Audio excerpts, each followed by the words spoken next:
name is Julio Martin. I'm the sales engineer for the Southwest Territory for WatchGuard, and welcome to another exciting edition of FireBytes. This is going to be a three-part episode on cloud Wi-Fi. I'm joined in this presentation with Johan Blumhart, sales engineer for the Northwest. With our powers combined, we cover the entire west coast of the United States. Before we dive in, I would like to kind of give you guys a little to-do list on your things of things to do.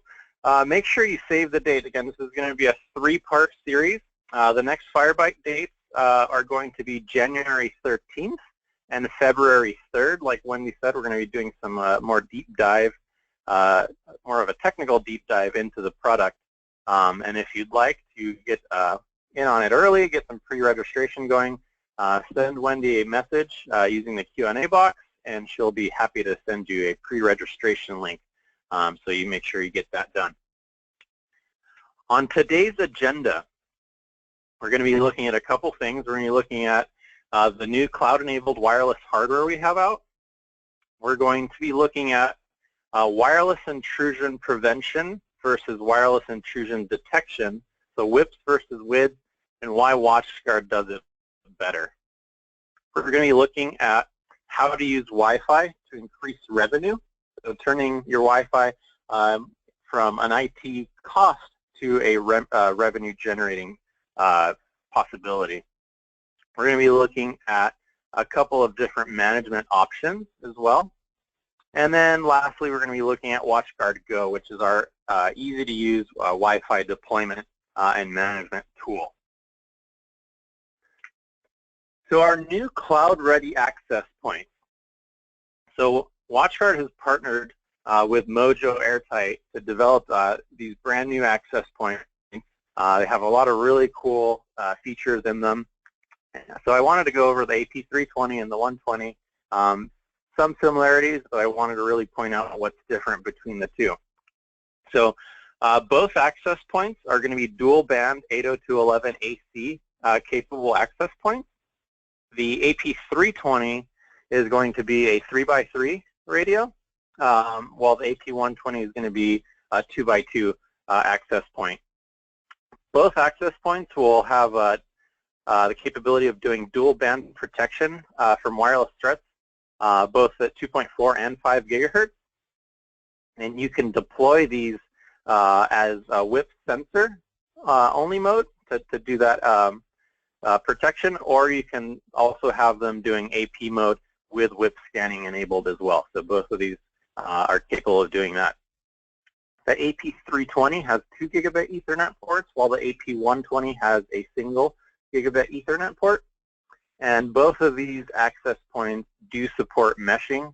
Meshing is useful for getting Wi-Fi into those kind of hard-to-reach places where maybe you can't run Ethernet out to there, so you can use meshing to get wireless coverage. WIPS versus WIDS. So wireless intrusion prevention versus wireless intrusion detection. So what do we have here? This looks like kind of a retail storefront. You can see over to the right, they're offering a free Wi-Fi hotspot.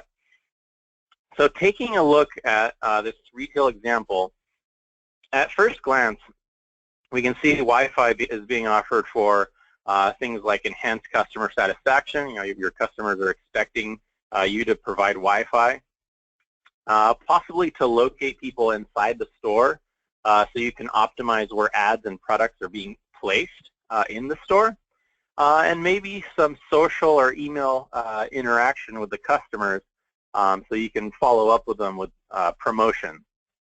However, if we look deeper into this, what we really see is an attractive, easy target pool of Wi-Fi clients looking for open SSIDs. So malicious people are really seeing an ocean of opportunity to intercept email, banking, social network credentials. So anything that these customers of yours are logging into malicious folks are seeing that as an opportunity to compromise these accounts. So for some of you familiar with WIPS, I know you're thinking, didn't we already fix this security problem with WIDS and WIPS? So wireless intrusion detection, or WIDS, what that does is it just monitors your airspace for the presence of unauthorized rogue access points and the use of wireless attack tools. WIPS, or Wireless Intrusion Prevention System, takes WIDS a step further and then automatically prevents against these types of threats like rogue APs, man-in-the-middle, spoofing, those kind of attacks. So didn't we solve this problem already? Well, it really depends on who it was solved for.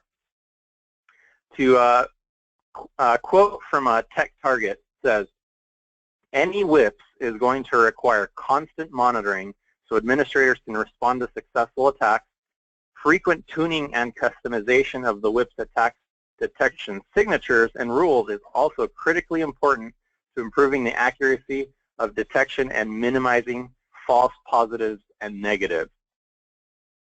So it really turns out that WIDS and WIPS on the market today are so complicated and require so much manual oversight by dedicated WIPS professionals that this is only slightly solved for the largest of enterprises with resources to hire all of these WIPS admins, really leaving the rest of the small and medium market and distributed enterprise market out in the cold.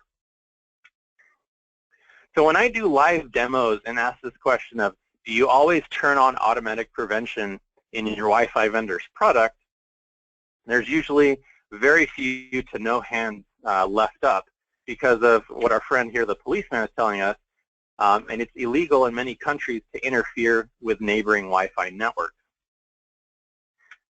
And when our competition's WIPS is turned on and not administered correctly, it can be quite costly. As we can see here, that Marriott was forced to pay about $600,000 due to a misconfigured Wi-Fi. They were taking down legitimate clients and businesses around them, so they had to pay about $600,000 to the FCC. Not so with WatchGuard. So if you use WatchGuard products, this is not going to happen to you. The reason for this is because we have 100% accurate classification method. The Wi-Fi cloud that we offer is the only WIPS system that can truly be set up for hands-free automatic prevention.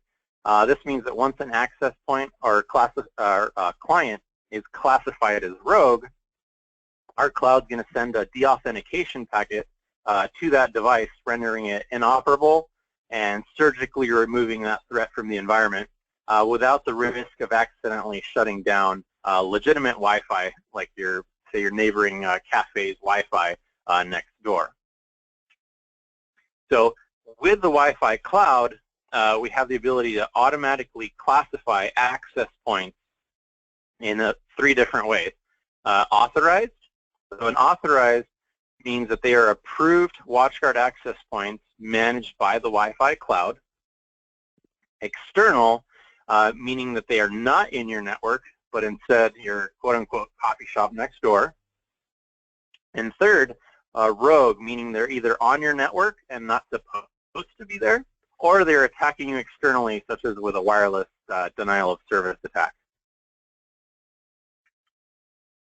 So how we do this classification is actually the patented portion of our WIPS and what sets us apart from every other vendor out there right now. So we do a couple things. When configured for WIPS,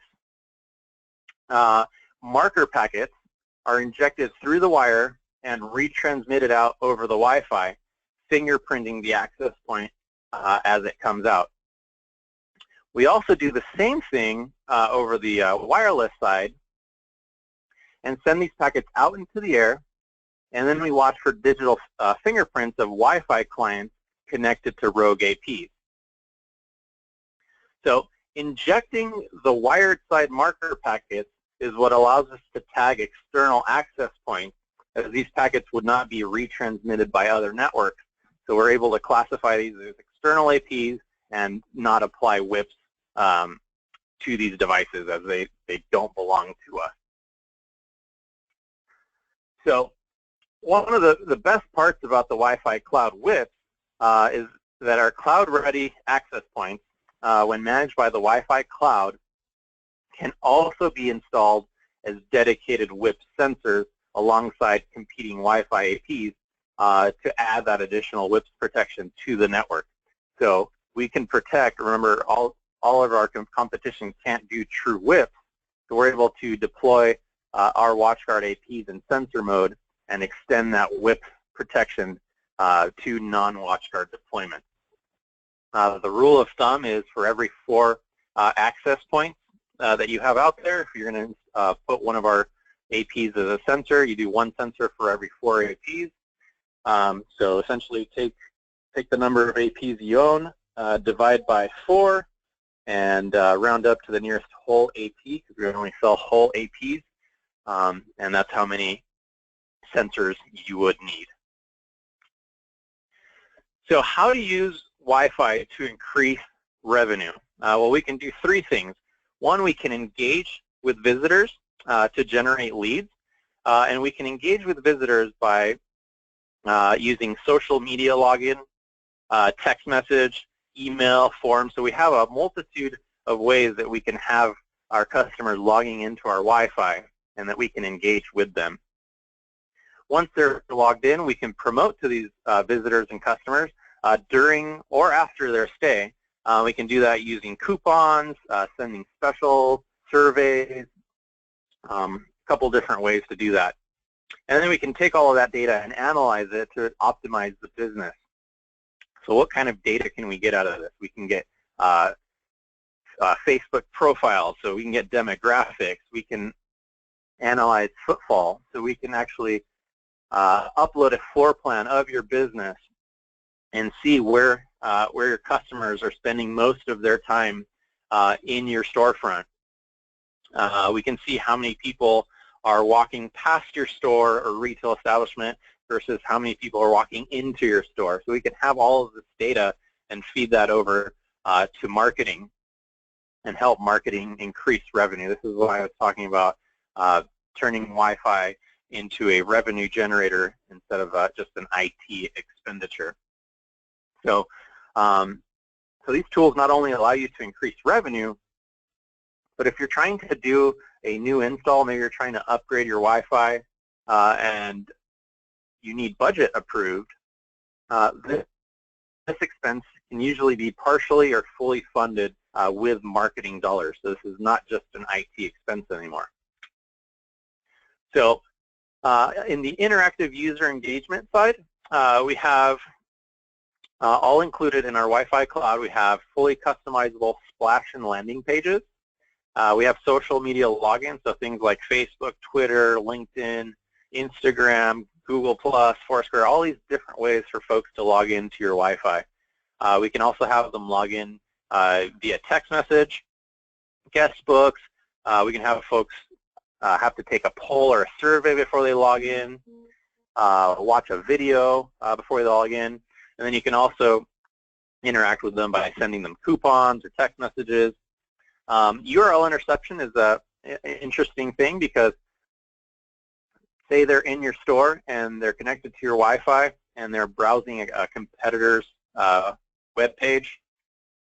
You can actually detect that, intercept that, and inject a coupon that says, you know, I see that you're looking at the competition, but if you buy now, I'll give you an extra 10% off.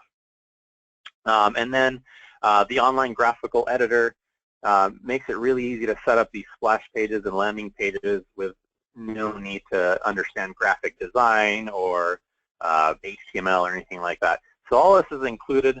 If you look at the competition, that usually requires third-party subscriptions and additional fees, and it's just not all integrated like it is with our tools. So we'll dive further into our engagement tools in our third installment. However, this is a quick screenshot of the actual splash page editor in the background, so you can see that you can change buttons, text, background very easily. And then at the bottom left, These are the MMS coupons, so you can actually text these coupons to your customers after they've logged into your Wi-Fi as well. Then the analytics tools that we have. So we have anonymous client location analytics. So you got to remember, folks are walking around with their Wi-Fi turned on. So you don't have to have these people logging into your Wi-Fi to see who's walking around in your airspace. So once they're associated, we can also get the analytics of the associated clients. So things like Facebook demographics, all that kind of stuff. Floor plan overlay of footfall and dwell times, and among other things. You can upload a floor plan of your location, so you can see exactly where your customers or really anybody in your airspace is. One of the really nice things about being able to upload a floor plan into this tool is that if you ever do encounter a rogue access point, you are easily able to triangulate its location and deal with it accordingly. You can also do customizable scheduled reports, conversion rates, so that's who's walking past your storefront versus who's walking into your store. And then brand loyalty and repeat visitors. What brand loyalty and repeat visitors are is we can actually see who's coming back to your Wi-Fi. So we can identify these folks and see how often they're coming back. And then if you have multiple locations, you can see which store they frequent the most.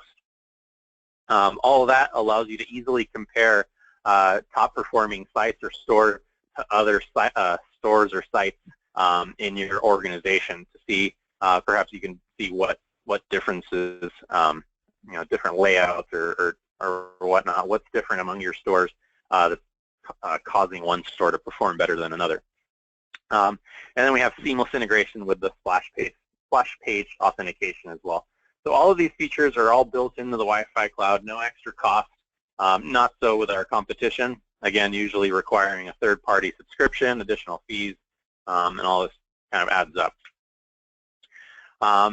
So again, we'll dive further into our business-driven analytics tools in our third installment.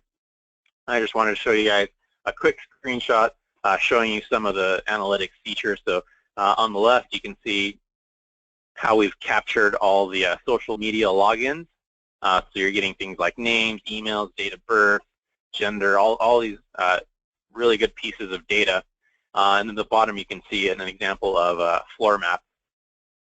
So you can see visitors per day and visitors for certain time slots per day, and then where they were in your location. Management options. So there's really three ways that we can manage Wi-Fi. So we can do Firebox Manage, and this is really for businesses with basic needs. APs can be managed by our fireboxes using our gateway wireless controller that's built into all of our firewalls. You can do Wi-Fi Cloud Managed. So this is for customers really not ready to replace their firewall, but want all the capabilities of the Wi-Fi cloud. This can be sold without a firebox and then easily integrated within kind of a competitive environment.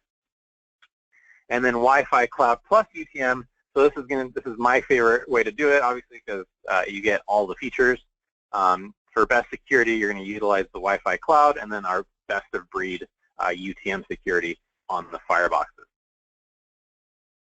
The other nice thing is, so not only do we have great management that scales reliably. For the service providers listening in, this means you're able to easily push configuration changes to an entire customer base and do centralized reporting as well. So think of it kind of like how you would manage Active Directory, group policy, very similar method. So we have your traditional controller approach.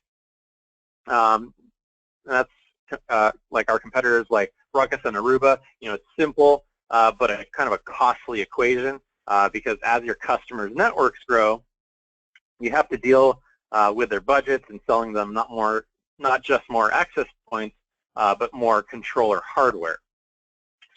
The all-cloud approach, like Meraki, was introduced not too long ago, and that's great to remove the hardware controller from the equation. However, as some of you have come to realize, their user interface is not built with scalability in mind. So if you need to make a policy change across, say you have 100 customer sites, well, you're asking one of your techs to stay for a pretty long night or weekend to do them one by one. With the WatchGuard Wi-Fi cloud, however, we're 100% cloud, but also built with managed service providers, so MSPs, in mind as well. So the hierarchical tree structure you see on the right, that means you can make a policy change at the top level, and it's pushed all the way straight through to the bottom. This enables service providers to save on admin overhead costs, and just makes it easier to run everything and manage everything. So it's multi-tenant, MSP friendly. And all of this works even if you lose connectivity to the cloud. So WIPS and Wi-Fi is still online should you have a internet outage. Additional Wi-Fi cloud features, like I said, every Wi-Fi cloud subscription also comes with Go. Go is a mobile web app. It's actually a web page that's formatted to run very well on mobile devices, and you can do quick initial setups or perform quick management tasks. Say you're not in front of your computer, makes it really easy to manage your Wi-Fi. And we'll actually hop on real quick to Go after I'm done here with my slides, and I'll show you guys what that looks like to how to create an SSID very quickly. And for the service providers listening in that have resources to leverage our RESTful API, you can easily automate bulk tasks, push configurations, and pull data for use in any other system that you might be using.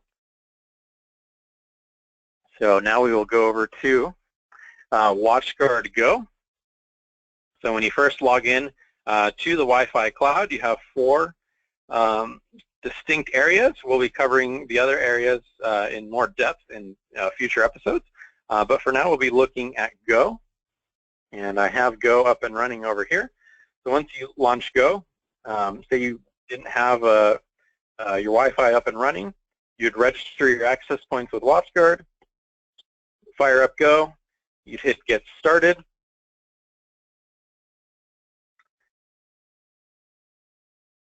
And once you're connected, all you would do is add Wi-Fi network. You'd give it a name, so test Wi-Fi. You'd pick your security, enter the password you wanted for your Wi-Fi, and then you'd pick if it's private or guest. And then over here, you'd say if you want DHCP, and if you want to schedule your Wi-Fi network. So that's, if you want the Wi-Fi to turn on and off automatically, say you want your business hours are 8 to 5, and you want Wi-Fi to only work between 8 to 5, you could pick a schedule here, and that would happen automatically for you. Once you have all of these fields filled in, you would hit Save, and that would automatically populate to the rest of to all of your access points, and that's as easy as 1, 2, 3, and your Wi-Fi would be up and running. I'd like to thank you guys for tuning in. Again, our next episode of FireBytes is January 13th. That is going to be ran by Johan, and he's going to be giving you a nice deep dive into the configuration options of our cloud Wi-Fi. If you guys have any questions, feel free to write them in the Q&A. We'll make sure to get back to everybody. And again, if you want to pre-register for the next FireBytes sessions, again, also send us a request, and we will make sure to get you added there as well. With that, I will end the recording.